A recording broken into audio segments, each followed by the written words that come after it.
man hiya almar'atu salihah, nani mke ambaye anabeba hii sifa ya kwamba yeye ni mke mwema? Man hiya?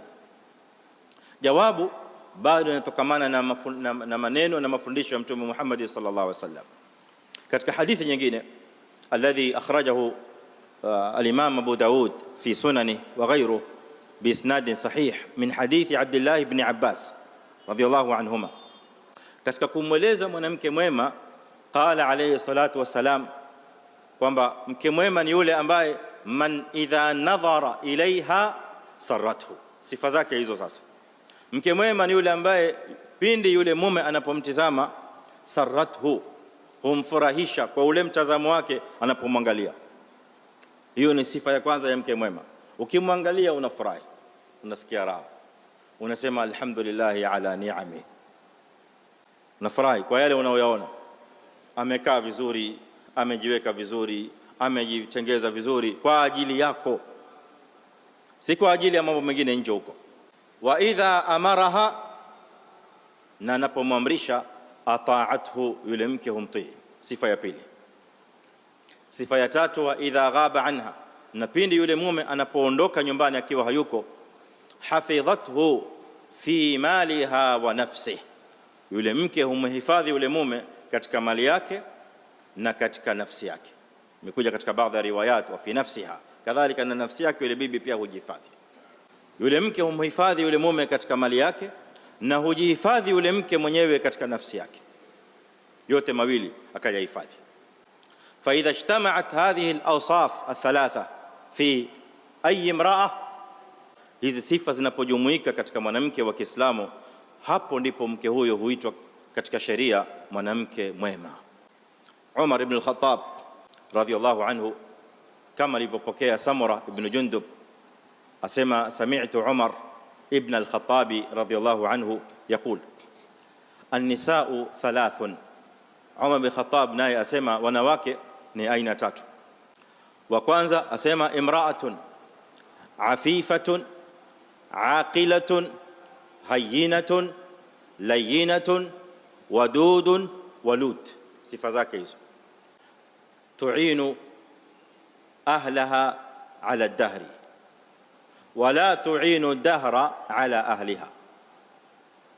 Asema Umar bin Khattab, sifa ya kwanza au mwanamke wa aina ya kwanza, asema ni mwanamke ambaye aqila, ana akili zake timamu.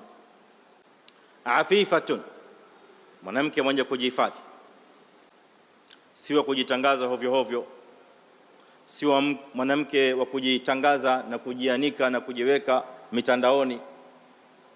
Kwenye mitandao yote yupo, ameolewa lakini hujui bado atafuta nini. Maaha ba'luha, anaye mumewe wa kumtosheleza, lakini yeye bado hajasikia raha. Hayina layina, mwanamke ambaye ni mwepesi, hana uzito juu ya mumewe, na layina kadhalika ni mlaini wa adabu na suluk na akhlaq. Wadudun, mwenye kumpenda mumewe mno, min alwuddi. Waludun, mwenye kuzaa, mwenye kuzaa. Mumewe akitamani watoto, yeye yuko tayari. Amwambie sasa, unajua kulingana na hali ya uchumi.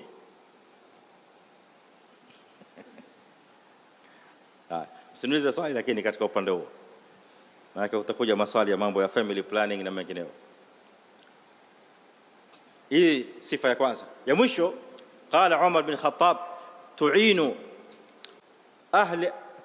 ahlaha ala dahri, awasaidia watu wake, mumewe na watu wake wote kwa jumla, ala dahri ay ala nawaib dahr, awasaidia watu wake juu ya pindi panapozuka ile misukosuko ya wakati, misukosuko ya kimaisha pindi inapopiga, lile vuguvugu la maisha linapokuja, uchumi mgumu, sijui nini, tabu, balaa, shida zinapokuja, yule mke anakuwa ni mwenye kufahamu zile hali, anasaidiana na watu wake katika hali ya kuelewa ule uzito wa maisha. Kwa hivyo yeye usimama pamoja na watu wake katika kutatua ule uzito wa maisha na ugumu wa maisha. Wala tuinu ad-dahra ala ahliha, sio kwamba yeye husimama na matatizo ya maisha katika kuwagandamiza wale watu wake.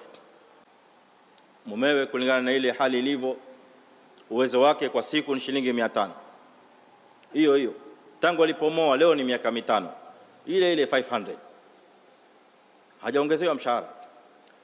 Tuinu ahlaha ala dahri, yeye na yeye yule mke huridhia. 500 ni ile, lakini 500 ya sasa na miaka 5 tofauti. Lakini yule bibi kwa sababu ya kwamba ni mraa saliha, ana hizi sifa za aqila, afifa, hayina, layina, hamsumbui mumewe. Ile 500 huisarifu. Ilikuwa zamani akinunua viteweo mbalimbali, akinunua hii, akinunua, lakini sasa haileti tena ile 500. Kwa hivyo huipeleka ile 500 kulingana na ile hali itakavyokubali hivi sasa. Sio kumwambia mume, wewe huoni maisha vile alivyo leo, wewe mbaki na lile jero lako, mbaki nalo jero lako, uniongezee, kama ambaye wewe huoni ya maisha vile yalivyobadilika. Mwanamke wa pili asema Umar bin Khattab radhiyallahu anhu, wa ukhra, na mwingine naye, wi'a'un lilwaladi la tazidu ala dhalik, mke mwingine naye ni chombo tu cha kubeba watoto na kuzaa, hana lingine lolote la ziada, hana hizo sifa ambazo zimetajwa. Inabidi sasa yule mume mambo yote ayafanye mwenyewe, sababu mwanamke hana sifa ya akili, hana sifa ya ifa, hana sifa ya hayina, hana sifa ya layina, hana hizi zote. Sasa yule mume inabidi yeye ndiye apange mambo, yeye ndiye afanye kila kitu. Mwanamke aina ya tatu, qala Umar ibn Khattab, wa ukhra ghillun au ghullun qamilun yaj'aluhu Allahu fi unuqi man yasha. Ghil ni pingu, mufrad, jam'uhu aghlal. Qamilun ni chawa, wale wanyele wale. Katika lugha ya Kiarabu haya matamko mawili yakitumika pamoja ni balagha, ni mathal ya Kiarabu. Waarabu wana amthal. Amthal sisi katika lugha ya Kiswahili tunasema ni methali, kwa wao pia wana methali zao wanatumia, al-amthal as-sa'ira 'inda al-arab. Katika methali zao wanasema, mtu akisema kwamba fulanun ghillun qamilun, fulani ana pingu tena mwenye chawa, hii ibara maana yake katika methali za Kiarabu ni kwamba una tabia mbovu mno, una tabia mbaya mno. Na asili hii ibara inatokamana na kwamba kule zamani wale usara, wale waliotekwa mateka, walikuwa wakipigwa pingu, wakifungwa, wanawekwa kule kizimbani pale mpaka wanakuwa wachafu, nyele zao zinatoa chawa, ikatoka pale istiara. Kwa hivyo hii ibara ikatumika bimaana su'ul khuluq. وعمر بن الخطاب قال واخرى غل قمل يجعله الله في عنق من يشاء.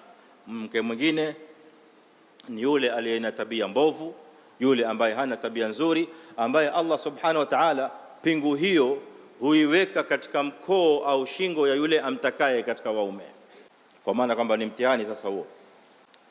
La yanza'uhu illa idha sha, Allah subhanahu wa ta'ala pingu hii haiondoi isipokuwa atakapotaka, imma bil maut wa imma bil firaq.